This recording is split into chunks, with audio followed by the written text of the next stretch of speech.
Bonjour à tous, bienvenue sur le plateau de Bonjour chez vous. Aujourd'hui, nous allons voir comment rester intègre dans notre milieu de travail. Et pour certains, c'est un défi et particulièrement dans certains milieux, ça peut être encore plus difficile. Mais nous allons vous donner des solutions aujourd'hui avec Omer et Nadine, couple Kabouya. Bonjour à vous deux. Bonjour Evelyne. Nadine, toi, tu as travaillé pendant de nombreuses années dans le milieu séculier. Oui. Tu as connu toute l'ambiance de travail, etc. Tout ce qui peut se passer dans le milieu de travail séculier qu'on connaît malheureusement. Donc, tu pourras nous partager un peu tes expériences. Et toi, Omer, est-ce que tu as travaillé dans un milieu séculier, toi? Oui. Oui, tu travaillais dans quoi? Télécommunications, j'ai fait de la vente, j'ai fait de l'admin. Ah ouais, tu as connu tout ça aussi. Plus ou moins le même parcours. On a même travaillé ensemble quelque part. Ah, je quand savais on était pas. étudiants. Ah, enchantée. On était de bons collègues de travail. On restait intègres. Enfin, c'est mon histoire. Donc, on va tous parler d'expérience, parce que moi aussi, j'ai toute une expérience du milieu séculier dans divers domaines. Donc, on va tous pouvoir parler d'expérience, de l'importance d'être intègre, parce que bon, on est chrétien à l'église, on est chrétien chez nous, jusqu'ici, ça va bien. Mais être chrétien au travail, des fois, c'est plus compliqué. Et puis, on peut vite faire des compromis. Et Omer, tu vas faire tout à l'heure une rubrique conseil du coach sur notre thème. Effectivement, comment rester intègre dans son milieu de travail. Ça va être très intéressant. On va citer 9 façons d'être intègre dans son milieu du travail. Ah, 9 façons en 12 minutes, wow, c'est cool. J'aime bien quand il y a plein de points, là, on sent que ça va être du lourd, là. Excellent, Nadine, on commence avec toi cette émission dans la pensée du jour.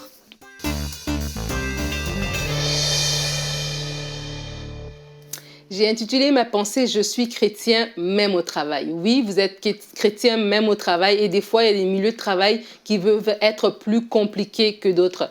J'ai la grâce depuis quelques années, maintenant 2 ans et demi peut-être, d'être à temps plein à EMCI et je vois la différence lorsqu'on est à temps plein dans un milieu de travail qu'avec des frères et des sœurs qui partagent notre foi. Mais pour 99% d'entre nous, j'ai envie de dire, ce n'est pas le cas. Mais vraiment, vous pouvez garder votre intégrité quand bien même vous êtes dans un milieu de travail mélangé avec des gens soit qui ne partagent pas votre foi ou même qui combattent votre foi, qui même se moquent de vous, qui vous lancent des pics à cause de votre foi. C'est possible de rester intègre. Et on va partager ensemble quelques versets dans Daniel 6, les versets 1 à 4. Darius, le Mède, s'empara du royaume à l'âge de 62 ans. Darius trouva bon d'établir sur le royaume 120 administrateurs qui devaient être répartis dans tout le royaume. Il mit à leur tête 3 responsables parmi lesquels figurait Daniel, afin que les administrateurs leur rendent des comptes et que le roi ne subisse aucun dommage. Daniel se montra supérieur aux autres responsables et aux administrateurs parce qu'il avait en lui un esprit extraordinaire. Le roi pensait à lui confier la responsabilité de tout le royaume. C'est tellement fort ce qu'on vient de lire et je crois qu'il y a 4 éléments que Daniel nous enseigne en fait sur la réalité d'être un chrétien dans un milieu de travail séculier et comment garder son intégrité. Je crois que la première des choses que je veux te dire, c'est que tu es une bénédiction pour ton employeur. Tu es une bénédiction pour tes collègues de travail. Tu es une bénédiction pour ta structure de travail. Des fois, lorsqu'on est tout seul, on est le seul chrétien dans un milieu, on peut se sentir être celui qui est à part en fait. Mais si tu changes ta façon de voir les choses, si tu te dis qu'en fait, cette compagnie, elle est bénie parce que je suis au milieu de Dieu me bénit et parce que je suis une source de bénédiction, cette compagnie est bénie. Ses collègues sont bénis parce que lorsqu'ils vont venir me voir, j'aurai une parole d'encouragement pour eux. Ses collègues sont bénis parce que lorsqu'ils vont venir me voir, je n'aurai pas des paroles de découragement, mais vraiment, je vais pouvoir leur parler de façon édifiante. La deuxième des choses, c'est que tu dois savoir que tu te distingues des autres. On a parlé ici que Daniel avait un esprit supérieur et il y a des compétences que nous avons. Mais ultimement, la chose qui te distingue des autres, c'est le caractère de Christ qui vit tout simplement en toi. La troisième des choses, c'est que tu témoignes en tout temps. Tu témoignes par tes paroles, mais aussi par tes actions. Et j'ai envie de dire plus par tes actions. Devant les moqueries, devant peut-être les pics que tu peux entendre, ta façon d'être, ton attitude, les actions que tu vas poser vont vraiment porter un témoignage puissant parce que tu vas choisir de marcher dans l'amour, dans la paix et dans le respect. La quatrième des choses, c'est que j'aimerais t'inviter à résister à la tentation de se conformer. Parce que vraiment, la pression, elle est là. Et moi, je l'ai vécu. Et des fois, tu veux juste être comme tous les autres. Tu veux pas qu'on te fasse des remarques. Tu veux juste te fondre dans la masse. Mais résiste la tentation de te conformer. Sois spécial, sois différent. Non parce que tu dis quelque chose, mais parce que vraiment, le Saint-Esprit en toi te permet de faire ces choses-là. Et vraiment, je t'invite aussi à te fortifier. Si tu es dans un milieu de travail où il y a la pression vraiment là, où est-ce que tu te sens mal, où est-ce qu'il y a trop de choses vraiment bizarres qui se passent, fortifie-toi avant d'aller travailler, mais prie aussi que Dieu te ouvre les yeux si c'est vraiment là le milieu de travail dans lequel il te place. Mais quoi qu'il en soit, tu es appelé à briller, tu es la lumière du monde, tu es le sel de la terre. Vraiment, continue à être chrétien et même au travail. Amen, amen. Et oui, on est chrétien même sur notre lieu de travail. Et c'est sûr que c'est pas un milieu spirituel. C'est beaucoup plus facile à l'église d'avoir vraiment cette étiquette de chrétien parce que tout est fait pour qu'on manifeste les attributs du chrétien. Mais dans notre milieu de travail, c'est l'inverse. On va être, et je parle de milieu de travail, mais je veux même parler aux étudiants. Oui. Parce que les étudiants qui font des études professionnelles, qui sont dans un milieu aussi un peu similaire à un lieu de travail, ils sont concernés aussi par ce thème. Et en fait, tout est fait pour nous éloigner, au contraire, de qui on est, de nos valeurs chrétiennes, de ce qui est fondamental pour nous. Tout est fait pour nous éloigner. On va nous pousser à mentir, souvent. On va nous pousser à critiquer dans les périodes de pause ou dans les bureaux. Qu'est-ce que ça peut critiquer les collègues, etc. On va nous pousser à la moquerie. On va nous pousser à toutes sortes de compromis, alors que c'est des choses qui vont à l'encontre de notre nature. En tant qu'enfant de Dieu, on a été renouvelé dans qui on est, notre intelligence a été renouvelée. Et c'est un défi de tous les jours de se dire, je dois résister. Il faut arriver sur son lieu de travail comme un peu sur un champ de bataille, si on veut dire. Surtout, ça dépend des entreprises. Il y a des entreprises, vraiment, il faut arriver avec l'armure du soldat, là, carrément. Parce que tu vas avoir tellement d'occasions de ne pas être intègre, de t'éloigner de ce que Dieu veut. Puis après, tu vas te sentir tellement coupable, tellement mal. Tu vas rentrer tous les soirs du travail et devoir te repentir. Non, c'est pas une vie, c'est pas possible. Non. Donc, il faut avoir conscience qu'il va y avoir de l'opposition. On peut, vivre de la persécution en tant que chrétien, mais on va vivre surtout aussi des tentations pour faire des choses qui ne vont pas glorifier le Seigneur. Et c'est là tout le défi qu'on doit vivre sur un lieu de travail, dans notre milieu de travail séculier. Absolument. Et c'est pour ça que c'est important de se fortifier, en fait, et de se dire, c'est pas moi qui va me fondre dans la masse. Et des fois, il y a des choses, et c'est des micro-agressions. C'est pas vraiment que la personne va te dire, renonce à Jésus. Mais quand on partage une blague hyper sexuelle, et puis toi, tu es la seule qui rit pas, toi, tu es le saint. Tu vois, on va te dire une petite chose comme ça, et des fois, tu te dis, tiens, je vais rire comme ça, moi, je vais avoir la paix. Mais vraiment, pour passer inaperçu. Mais vraiment, c'est important de se garder, de se dire, en fait, que parce que je suis fort, parce que je me garde, parce que je veille à ce que je dis, je veille à mes paroles et à mes comportements, c'est qu'au final, je vais finir par gagner ces personnes-là. Ceux qui voudront ils voudront venir me parler, tant mieux. Ceux qui veulent pas, tant pis. Mais au moins, ils sauront que quand ils arrivent à moi, ça, ces blagues-là, ça passe pas. Ouais. Non, je trouve pas ça drôle. Et je veux te dire que je trouve pas ça drôle. Moi, je me rappelle, il y a très, très longtemps, il y avait un collègue qui envoyait toujours des mails vraiment avec des trucs très, très... C'était comme vulgaire, tu vois. Et puis, j'en ai parlé et tout ça. Oh, mais non, tu prends trop au sérieux, tu prends trop à la lettre. Je suis allée le voir. Puis je lui ai dit, hey, j'en veux pas de ces blagues-là. Et puis, des fois, il faut avoir ce courage-là, tu vois. Tu peux te dire, je vais le dire, est-ce que je vais perdre mon travail? Est-ce que les gens vont me taxer de... Je me prends pour une sainte, ils ne voudront plus me parler. S'ils ne me parlent plus, so what? Mais au moins, et des fois, ça, c'est des petites choses, hein. Mais quand tu commences à mettre le standard, c'est qu'il y a beaucoup de choses que tu élimines. Et toi, ça te permet aussi de te garder pour, même quand tu vas dans des after-work et tout ça, ça te permet aussi, les gens savent que non, on ne peut pas aller dans plein de choses. Ça nous arrive des fois voilà, on n'est pas parfait, mais vraiment, si on a cette façon d'aborder les choses, ça va vraiment nous garder dans notre milieu de travail. Exactement. Avant de te donner la parole, Omer, on va regarder une citation de Billy Graham, je pense que je n'ai pas à le présenter, qui a dit « Nous sommes les Bibles que le monde lit, nous sommes les principes que le monde vit, nous sommes les messages que le monde écoute ».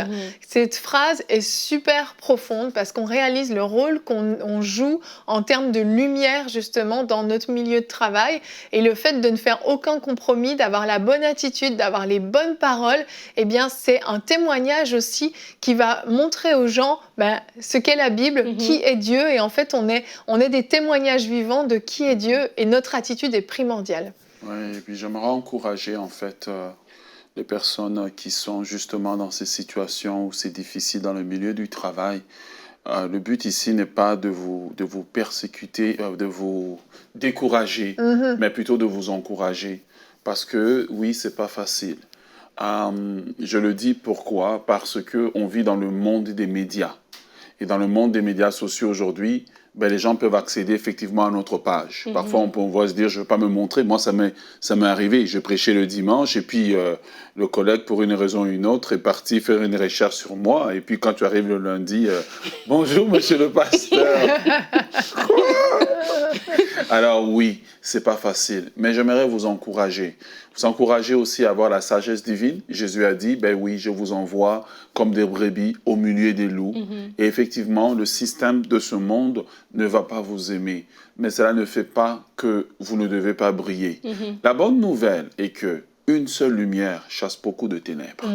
On peut allumer une seule bougie ici, toutes les ténèbres ici vont se disperser. Oui. Et vous êtes la lumière du monde. Vous n'êtes pas là pour juger ces gens parce qu'ils sont aveuglés. Vous n'êtes pas là pour les haïr, mais vous êtes là pour être comme Jésus. Quand Jésus a su, on lui a emmené cette femme qui avait été attrapée en plein adultère parce que l'homme avait pu se sauver malheureusement.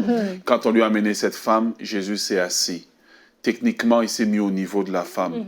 Et ce que Dieu demande de nous, en fait, une des façons d'être comme Jésus au travail, c'est de ne pas juger ces gens, mais dire, Père, pardonne-leur, car ils ne savent pas ce qu'ils font. Ouais. Et vous-même, juste d'être une lumière. La lumière n'a pas besoin de déclarer son identité, elle est juste lumière. Amen. Et en étant lumière, elle chasse les ténèbres, tout simplement. Amen. Et justement, on est en période encore Covid et tout, et le Covid a amené le télétravail.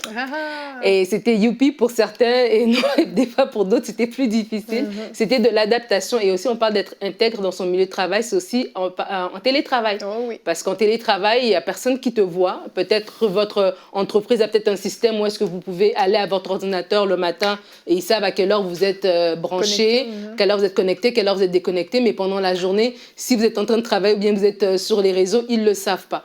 Et c'est encore une fois, on dit, comme Billy Graham l'a dit tellement bien, nous sommes ces Bibles que les gens lisent. Et être intègre, c'est par rapport à moi. C'est mon caractère qui est intègre. Ce n'est pas l'autre en fait. Et démontrer son intégrité, c'est aussi dans mon télétravail. Qu'est-ce que je suis en train de faire? Est-ce que dans mon télétravail, je ne vole pas, entre guillemets, l'argent de la compagnie, que je travaille vraiment de tout mon cœur? Je n'ai pas besoin d'un supérieur qui est là en train de me regarder. Je sais que ce n'est pas lui que je sers, c'est Dieu que je sers. Et vraiment de dire aux gens que quand on parle de rester intègre dans votre milieu de travail, il y a des bénédictions. On a vu Daniel de ce qui a été dit. Et il y a des bénédictions qui vont vous être données. Au-delà d'être intègre et d'avoir une promotion, au-delà de ça, c'est qu'il y a le regard de Dieu aussi qui est sur vous. Et Dieu voit toutes ces choses-là. Dieu voit comment vous brillez par votre attitude dans votre milieu de travail, que ce soit par rapport à vos collègues. Mais Dieu voit aussi comment vous gérez vos responsabilités. Si vous êtes comptable, comment vous gérez l'argent de la société. Si vous êtes, je ne sais pas moi, admin, est-ce que vous faites les photocopies pour vos propres choses ou bien vous faites des photocopies que pour le travail? Donc, c'est important aussi d'avoir cette notion parce que je sais qu'avec ce qui est arrivé, il y a beaucoup de personnes, c'était vraiment la première fois qu'ils se retrouvaient sans toutes ces garde-fous qui sont... Une autorité qui les surveille. Exactement, tout ça qui sont des fois aussi des garde-fous pour certains d'entre nous. Oui. Et il y a des gens qui ont besoin de plus de cadres que d'autres, mais c'est aussi une façon de briller aussi en tant que chrétien. Exactement, exactement. Et pour tous ceux d'entre vous qui êtes persécutés sur votre milieu de travail parce que vous êtes chrétien, ou même, je parlais dernièrement à une étudiante qui est vraiment persécutée par une de ses profs, eh bien, voici un verset qui va vous encourager, qui est dans 1 Pierre 4, 4 au verset 16, c'est notre verset du jour. Mais si quelqu'un souffre parce qu'il est chrétien, qu'il n'en ait pas honte. Au contraire, qu'il rende gloire à Dieu dans cette situation. Vous n'avez pas à avoir honte d'être chrétien, vous n'avez pas à avoir honte de qui vous êtes, même si vous n'êtes pas obligé non plus de le clamer sur tous les toits, de faire la police et de poser un jugement sur tous ceux qui vivent dans le péché, c'est pas ça que je dis, mais n'ayez pas honte de votre foi, de qui vous êtes et d'être une personne intègre. Et on va continuer dans ce thème, on va aller plus en profondeur avec 9 points qu'Omer a préparés en 12 minutes, le record est lancé. Allez, on enchaîne avec la rubrique Conseil du coach. Comment rester intègre dans son milieu du travail? C'est bien certain que chaque jour, du lundi au vendredi, des centaines de milliers de personnes qui confessent Jésus-Christ comme leur Seigneur et Sauveur personnel doivent aller dans le milieu du travail qui n'est pas leur maison, qui n'est pas leur église, et devoir confronter ou travailler avec des personnes qui sont d'une obédience religieuse différente ou évidemment qui sont athées, tout simplement, qui sont des incroyants, ou des personnes aussi qui ont vécu une expérience peut-être difficile ou traumatisante avec la foi. Mais nous devons, pour pouvoir gagner notre vie, faire affaire avec le monde. La parole de Dieu nous dit dans Proverbes chapitre 11, le verset 5, que la justice de l'homme intègre aplanit sa voie, mais le méchant tombe par sa méchanceté. Vous savez, aller dans le milieu du travail pour travailler, j'y ai été pendant de nombreuses années, c'est que le défi de l'intégrité au travail, il y a peut-être 4 défis. Premièrement, c'est que parfois, quand on va arriver sur le marché du travail, on ne veut pas être intègre parce que simplement, on risque d'être rejeté par les pairs. La peur d'être rejeté par ceux qui sont nos pairs, nos collègues de travail. La peur d'être isolé fait que parfois, on ne va pas transporter nos croyances, nos valeurs chrétiennes qui sont pourtant bonnes sur le milieu du travail. Deuxièmement, la peur de manquer une promotion. Parfois, quand on est dans une compétition serrée, c'est plus facile de tourner les coins ronds pour pouvoir gagner. Mais la Bible dit que ce n'est ni de l'Orient ni de l'Occident que vient l'élévation. L'élévation vient de Dieu. Et donc, cette peur va faire que parfois, on ne va pas vivre nos valeurs chrétiennes, on ne va pas représenter Christ au travail. Numéro 3, c'est la pression de l'employeur. Parfois, les employeurs vont faire une telle pression qu'ils vont nous pousser à nous compromettre. Et je voudrais vous encourager, si c'est tel est votre cas, continuez à suivre ce conseil du coach. Vous allez voir comment le Seigneur va pouvoir vous aider. Et aussi, 4e défi, c'est passer pour un lâche. Tout simplement, les pères vont nous dire, mais non, tu ne fais pas ça parce que tu es un lâche. Voilà, et on ne veut pas justement se faire accuser qu'on est un lâche. Alors à ce moment-là, on va se compromettre. Et donc l'ennemi a différents moyens d'exercer des pressions sur nous pour que nous ne puissions pas vivre notre intégrité. Alors, qu'est-ce que c'est que l'intégrité au juste? L'intégrité, ce n'est pas seulement ce que les gens voient, c'est ce que je suis lorsque personne ne me voit. L'intégrité, ce n'est pas simplement un trait de caractère, mais c'est ce que je suis en fait. C'est la décision que j'ai prise de faire une chose que je juge juste et bonne, qu'importe les conséquences que cela a. Nous avons l'exemple de Joseph qui savait très bien qu'en disant non à la femme de Potiphar, il y aurait des conséquences. Et la Bible nous montre qu'effectivement, il y a eu des conséquences, mais Dieu ne l'a pas oublié parce que Proverbe 11.15 nous dit que la justice, en 11.5 nous dit que la justice de l'homme intègre aplanit ses voies. Alors, quand on parle d'intégrité, évidemment, il y a 3 dimensions à l'intégrité. Premièrement, quand on parle d'intégrité, c'est l'intégrité numéro 1 envers Dieu. Vous devez être intègre envers Dieu. C'est pour ça que Joseph a dit à la femme de Potiphar, quand la femme de Potiphar venait, Joseph a dit, je crains Dieu. Première dimension de l'intégrité. C'est mon intégrité envers Dieu. Est-ce que ce que je vais faire là glorifie Dieu? Est-ce que ce que je vais faire respecte ce que Dieu me dit de faire? Deuxièmement, c'est l'intégrité envers soi-même. Parce qu'en tant qu'être humain, j'ai des valeurs.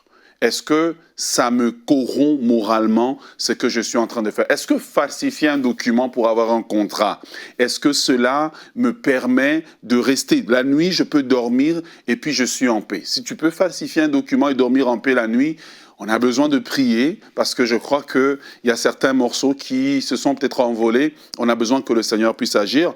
Et la troisième dimension de l'intégrité, c'est l'intégrité envers l'employeur. Parce que lorsque vous avez été embauché, eh bien, on vous a posé seulement une de ces questions. Pourquoi on devrait vous embaucher? Vous avez dit parce que vous étiez le meilleur, parce que vous étiez intelligent, parce que la compagnie pouvait compter sur vous. Et là, maintenant, votre employeur compte sur vous. Que quand vous dites que vous allez travailler pendant 8 heures de temps, c'est bien 8 heures du temps que vous avez fait. Donc, on voit ici qu'il y a 3 dimensions de l'intégrité au travail, de l'intégrité que vous devez développer. Alors, j'aimerais vous donner de façon pratique 9 façons dont vous pouvez être intègre au travail. Premièrement, bien quand on a parlé des 3 dimensions, dimensions de l'intégrité envers Dieu, l'intégrité envers soi-même, l'intégrité envers son employeur, eh bien, premièrement, première façon d'être intègre au travail, vous devez aimer les autres, même ceux qui ne sont pas aimables.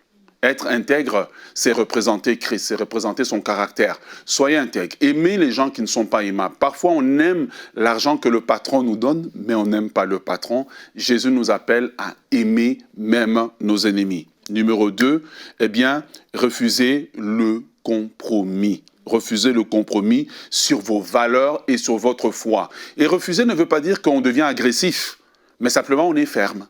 Non, moi je ne fais pas ça. Non, je ne vais pas tricher. Non, après le travail, je n'irai pas dans tel endroit parce que je ne suis pas confortable. Et généralement, lorsqu'on est ferme par la douceur, les autres vont le respecter. Numéro 3, soyez ponctuels.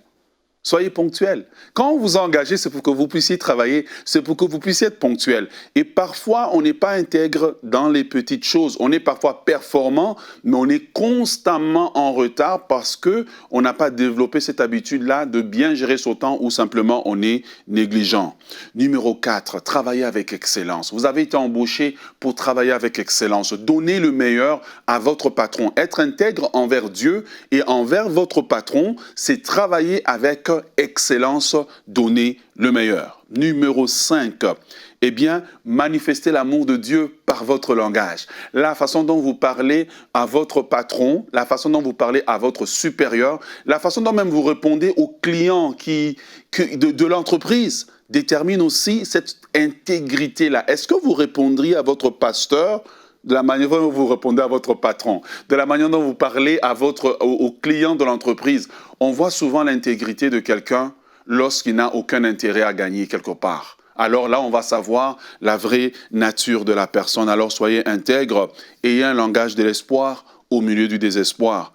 Numéro 6, honorez tous, surtout vos supérieurs. Honorez-les. Manifester le principe de l'honneur, c'est une façon aussi de manifester l'intégrité, car la Bible nous dit que nous devons honorer les autorités. Nous ne les honorons pas parce qu'ils méritent d'être honorés, mais nous les honorons par la position qu'ils les occupent. En les honorant, en réalité, c'est Dieu que nous honorons. Et quand nous les honorons, Dieu en retour fera que nous puissions être honorés. Numéro 7, encouragez ceux qui ont de la difficulté, en leur montrant comment vous surmontez vos difficultés. Parfois, ce n'est pas à coup de versets bibliques qu'on va gagner les gens à Christ, mais parfois c'est en nous abaissant vers ceux qui sont peut-être moins performants. Et on s'ouvre à eux, puis on leur montre comment nous on a fait, on leur montre, et c'est là même il va nous demander, mais quel est ton secret? Ah, mais tu sais, quand je quitte la maison, tu sais, je parle à Dieu. Ne dis pas prière, dis je parle à Dieu. Ah oui, comment tu parles à Dieu? Et ça vous ouvre la porte, et ça va pouvoir vous aider.